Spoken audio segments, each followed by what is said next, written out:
Bismillahirrahmanirrahim. Assalamualaikum warahmatullahi wabarakatuh. Innal hamdalillah nahmaduhu ta'ala wa nasta'inuhu wa nastaghfiruh wa nastahdihi wa natubu ilaih wa na'udzu billahi min syururi anfusina wa min sayyiati a'malina. Man yahdihillahu fala mudilla lahu wa man yudlil fala hadiya lahu. Asyhadu an la ilaha illallah wahdahu rabbi la syarika lah wa asyhadu anna Muhammadan abduhu wa rasuluh. Qala Allah ta'ala fi kitabihil karim, ya ayyuhalladzina amanu taqullaha haqqa tuqatih wa la tamutunna illa wa antum muslimun, amma ba'd. Fa ya ayyuhal hadirun i'lamu arsyadakumullah fa inna asdaqal hadithi kitabullah wa khairal hadyi hadyu Muhammadin sallallahu alaihi wa alihi wasallam. Allahumma 'allimna ma yanfa'una wanfa'na bima 'allamtana wa zidna ilman. Allahumma inna nas'aluka ilman nafi'an wa rizqan tayyiban wa amalan mutaqabbala. Para hadirin jamaah salat subuh rahimani wa rahimakumullah. Alhamdulillah, kita bersyukur kepada Allah Subhanahu wa taala. Saat ini kita berada di bulan Dzulqa'dah 1443 Hijriah. Bulan ini juga 2 bulan ke depan merupakan bulan yang istimewa bagi kaum muslimin. Allah Subhanahu wa taala mengharamkan 3 bulan ini, bulan Dzulqa'dah, bulan Dzulhijjah, kemudian bulan Muharram. Dan tentu ini satu anugerah bagi kita semua untuk kita berusaha memaksimalkan bulan-bulan yang Allah Subhanahu wa taala istimewakan tersebut. Dan ketika Allah mengistimewakan bulan-bulan tertentu, maka Allah dan Rasulnya selalu membimbing kita bagaimana cara memakmurkan bulan-bulan istimewa tersebut dengan amal-amal yang terbaik. Di bulan Dzulhijjah nanti, para jamaah yang dirahmati Allah, terkumpul syiar-syiar Allah Subhanahu wa taala yang sangat besar. Ada ibadatul hajj, ibadah haji, kemudian ada Idul Adha, ada ibadah yang menjadi syiar Islam yang semestinya kita agungkan, yakni mengalirkan darah binatang. Para jamaah yang dirahmati Allah, sedikit kita ingin membahas sebagai pengingat bagi kita semua beberapa permasalahan seputar ibadah kurban. Para jamaah yang dirahmati Allah, ada beberapa istilah penyembelihan di dalam syariat kita. Ada yang disebut dengan akikah. Akikah ini penyembelihan kambing untuk sebagai bentuk syukur atas kelahiran anak keturunan. Disembelihkan di hari yang ke-7 dari kelahiran anak. Ada juga yang disebut dengan al-hadyu. Ini bagi mereka yang beribadah haji. Kemudian ada yang disebut dengan udhiyah. Udhiyah jamaknya adalah adhahi. Nah, inilah sesungguhnya ibadah kurban yang dimaksud oleh syariat kita. Jadi istilah aslinya adalah udhiyah atau adhahi, yakni ma tuzbah minan na'imi taqarruban ila Allah ta'ala yaumal 'idi wa ayyamit tasyrik wa ayyamat tasyrik. Jadi kata Imam Ibnu Mulaqin rahimahullahu taala, yang dimaksud dengan udhiyah itu ma tuzbahu minan na'am, yakni apa yang disembelih dari bahimatul an'am. Bahimatul an'am yang disembelih dalam rangka mendekatkan diri kepada Allah Subhanahu wa taala pada tanggal 10 Zulhijjah atau di hari raya Idul Adha. Kemudian juga disembelih pada hari-hari tasyrik, tanggal 11, 12 dan tanggal 13. Jadi ada 4 hari di mana kita diberi kesempatan untuk menyembelih bahimatul an'am. Nah, inilah yang disebut dengan udhiyah atau adhahi. Baik, para jamaah yang dirahmati Allah.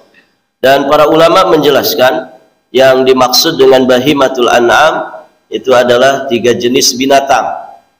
Mulai dari unta, kemudian sapi, dan juga kambing atau domba. Tentu dengan beragam macam jenisnya. Unta ada beberapa jenis, sapi dan kambing atau domba juga demikian. Baik, para jamaah yang dirahmati Allah. Jadi binatang ternak yang disembelih pada tanggal 10 sampai tanggal 13 inilah yang disebut dengan udhiyah atau adhahi.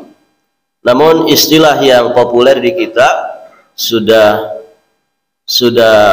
tersebar di kalangan kaum muslimin bahwa itu adalah ibadah kurban. Dan sebetulnya para jamaah yang dirahmati Allah, istilah kurban ini istilah yang lebih umum cakupannya. Karena kurban dari kata qarab, ya, yakni artinya dekat, kurbah. Maka semua bentuk pendekatan diri kepada Allah Subhanahu wa taala itu sesungguhnya bisa disebut dengan kurban. Jika ada orang mendekatkan diri kepada Allahnya dengan salat, maka salatnya itu sesungguhnya juga bisa disebut kurban atau kurbah. Jika ada orang mendekatkan dirinya kepada Allah dengan membaca Al-Quranul Karim, dengan infak, dengan sedekah, ya, dengan berzikir kepada Allah Subhanahu wa taala, maka sesungguhnya dia pun orang yang berkurban. Jadi seluruh bentuk upaya taqarrub, pendekatan diri kepada Allah Subhanahu wa taala itu disebut dengan kurban atau kurbah. Dan sesungguhnya juga termasuk, ya, orang mendekatkan diri kepada Allah di tanggal-tanggal tersebut dengan mengalirkan darah binatang, maka masuk kategori kurban.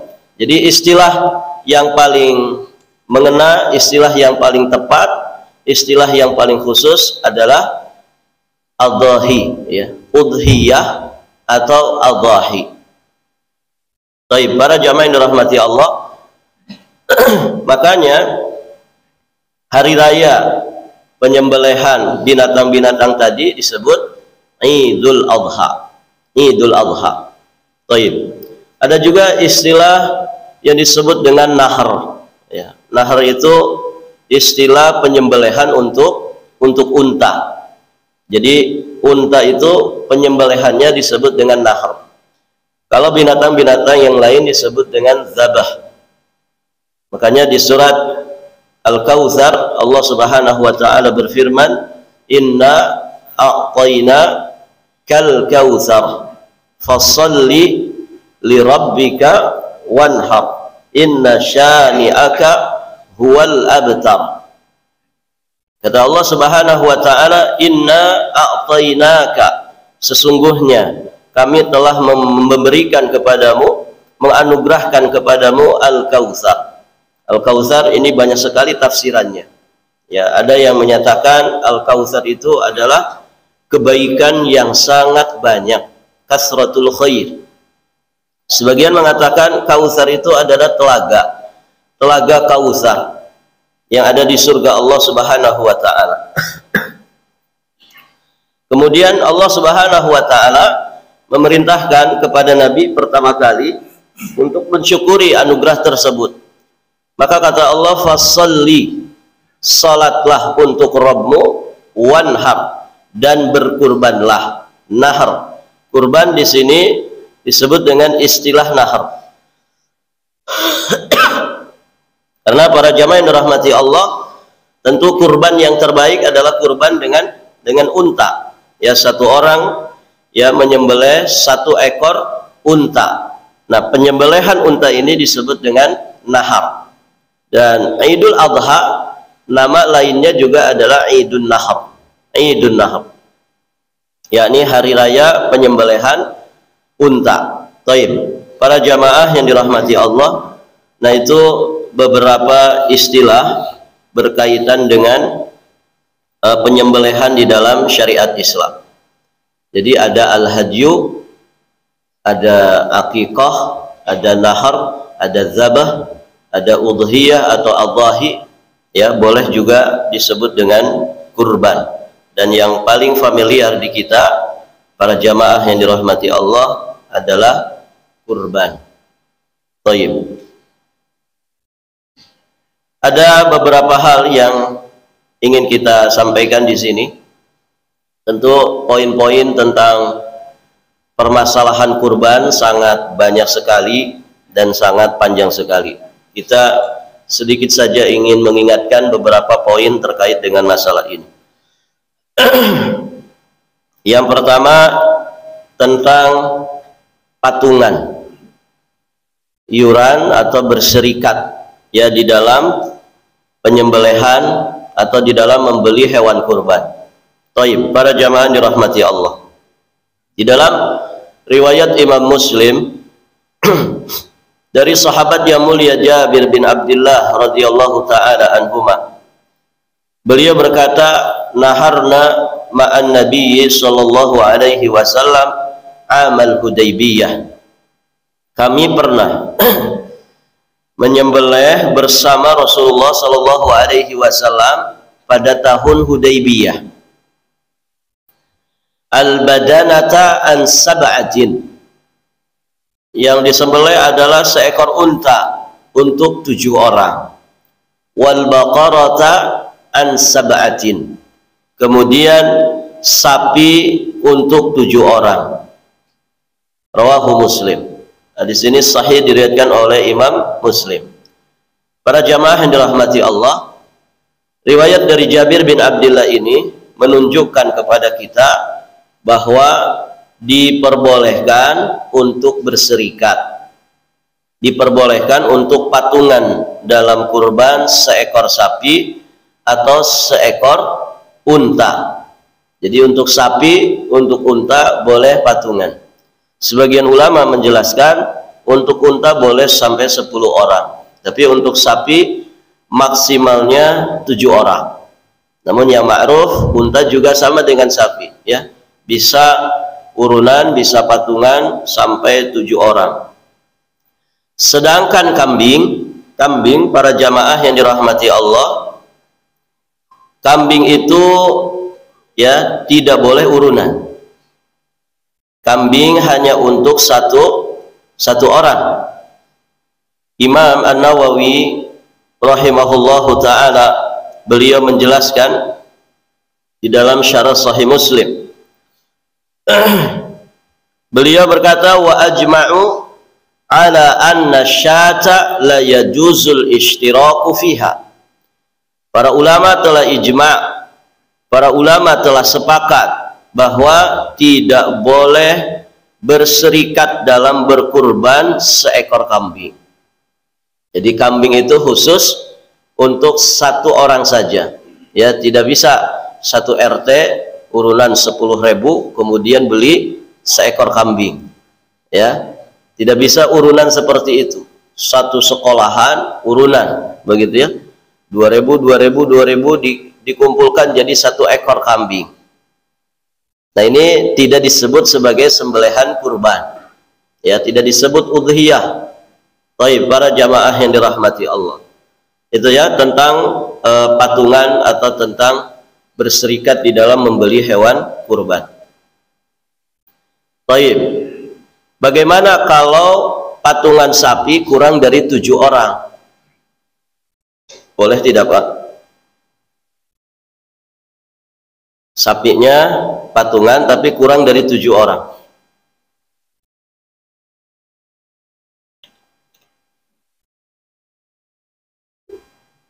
Misalkan satu masjid bikin daftar, siapa yang mau berkurban, Biasanya kan ditulis 7 orang.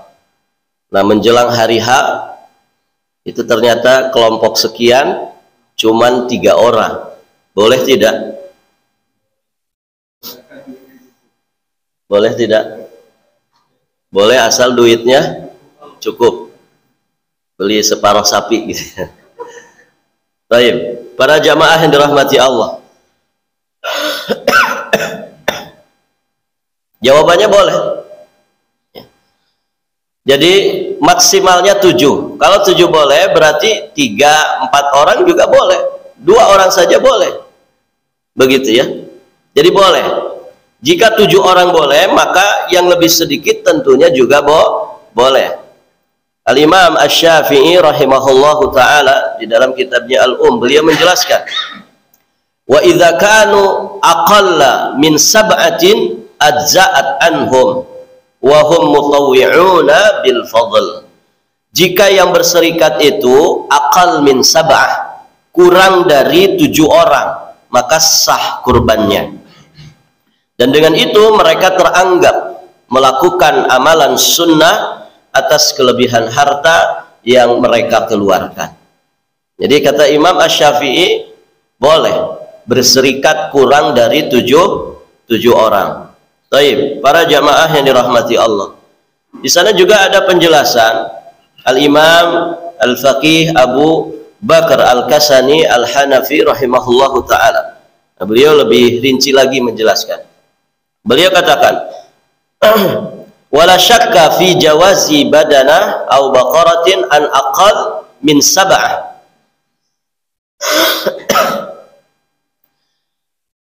Bi anna ishtaraka ithnani aw thalathatun aw arba'atun aw khamsatun aw sittatun fi badana aw baqarah.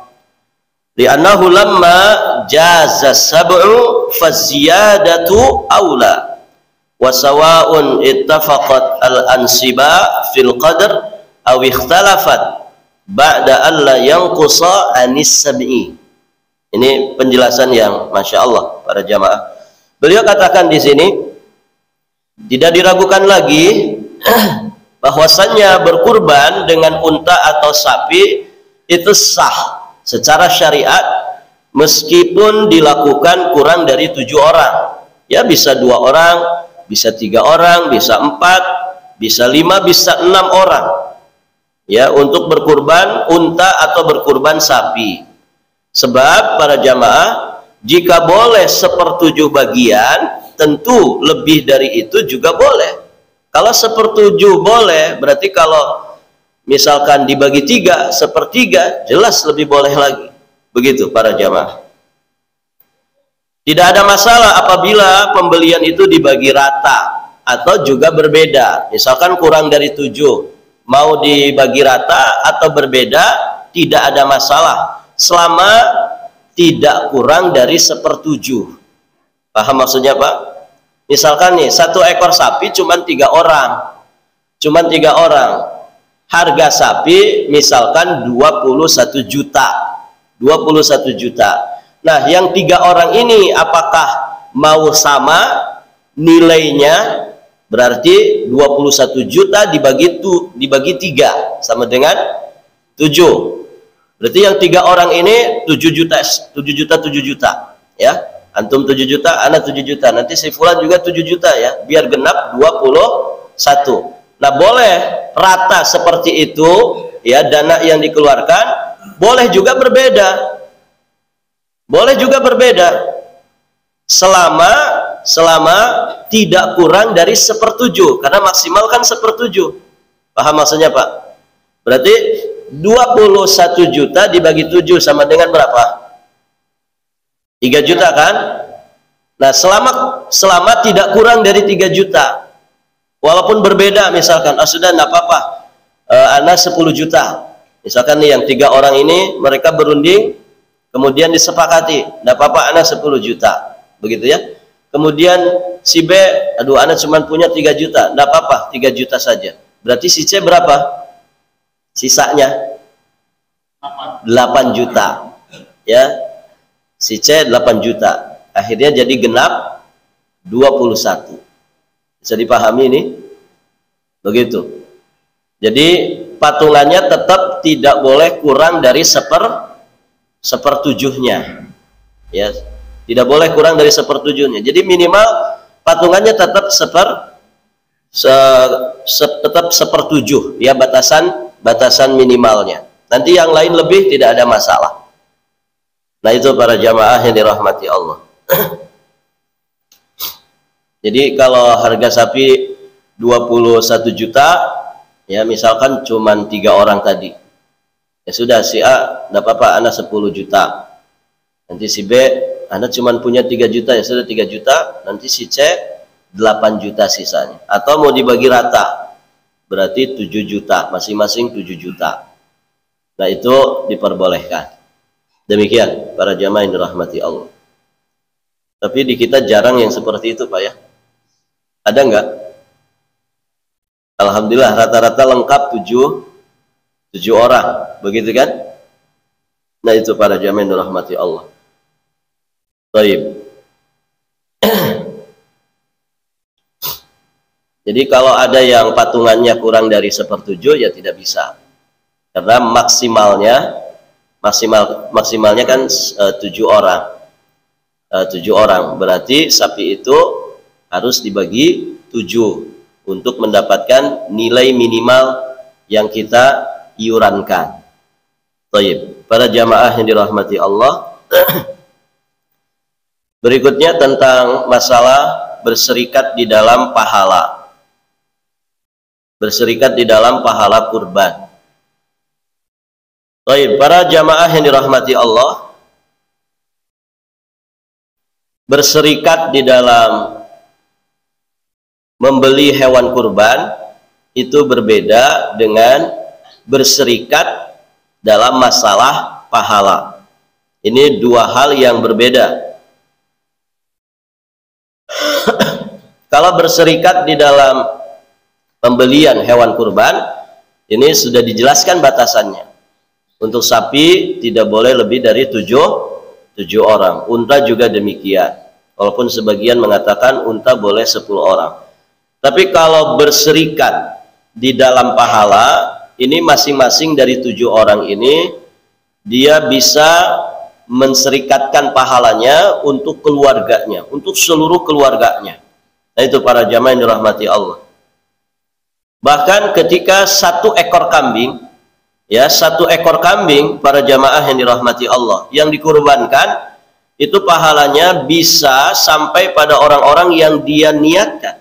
Jadi di samping orang yang berkurban dapat pahala, dia pun bisa meniatkan pahala itu untuk seluruh keluarganya. Ya. Maka dikatakan oleh para ulama, lahu an yusyrika fi sawabiha man sya'a minal ahya'i wal amwat. Itu yang dijelaskan oleh Syekh bin Baz rahimahullahu ta'ala. Jadi seseorang itu boleh mengikutkan siapapun yang dia inginkan dalam hal